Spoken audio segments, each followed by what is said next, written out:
Thomas Oliver was an Irish farmer, murdered by the Provisional Irish Republican Army in 1991. Overview: a farmer with no connections to any paramilitary group of the security forces, Oliver was a 37-year-old father of 7 children, and a native of Riverstown, County Louth, on the Cooley Peninsula, near Dundalk. He was abducted by armed members of the Provisional Irish Republican Army near the border on the 18th of July, and his body was found the following day near Bayleaks, County Armagh. He had been shot several times in the head. The IRA Vírenfablacht claimed he had been passing information to the Gardas Síochána. They also claimed that Oliver had aided the IRA, providing sheds to store weapons and explosives, but that over a 6-year period he had given information to the Gardaí, leading to several arrests. His body showed clear evidence of massive pre-mortem trauma, indicating extensive torture. A family member stated, however, they thumped him and thumped him to get him to say what they wanted him to say. After the post-mortem, a priest said it looked like they'd dropped concrete blocks on every bone in his body. Thomas Oliver was survived by his wife, 6 daughters and a son. His mother, Annie, died in September 1991, reportedly from the shock and strain of her son's death.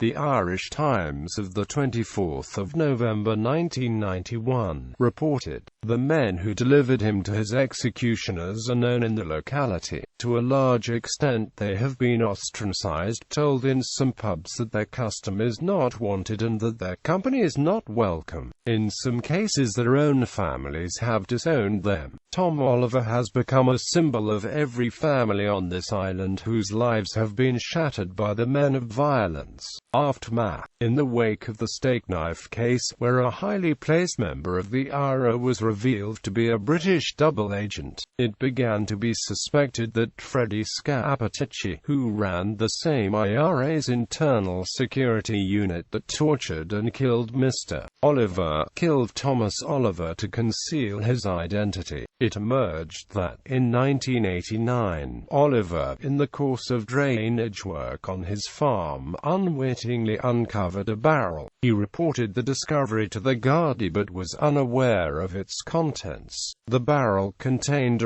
guns hidden on Oliver's land but without his knowledge. 2 of those questioned about the arms in 1989 were County Louth natives Michael Christopher MacDonald and Declan John Rafferty. Both men were at the time members of the IRA and later went on to join the real IRA. In 2002, along with Fenton Paulo Farrell, also a native of County Louth, were sentenced to 30 years imprisonment for arms smuggling. Vírenfablacht on 25 July 1991 was headlined IRA executes informer.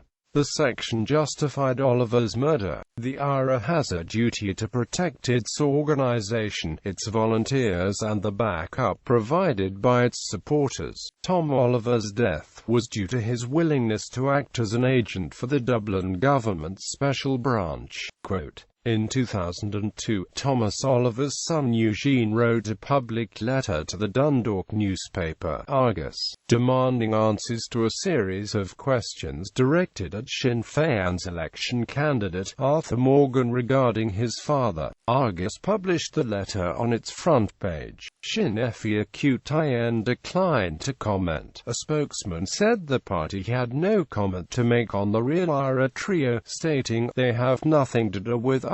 Morgan was elected as TD for the Louth constituency, serving from 2002 to 2011. He was succeeded by Gerry Adams.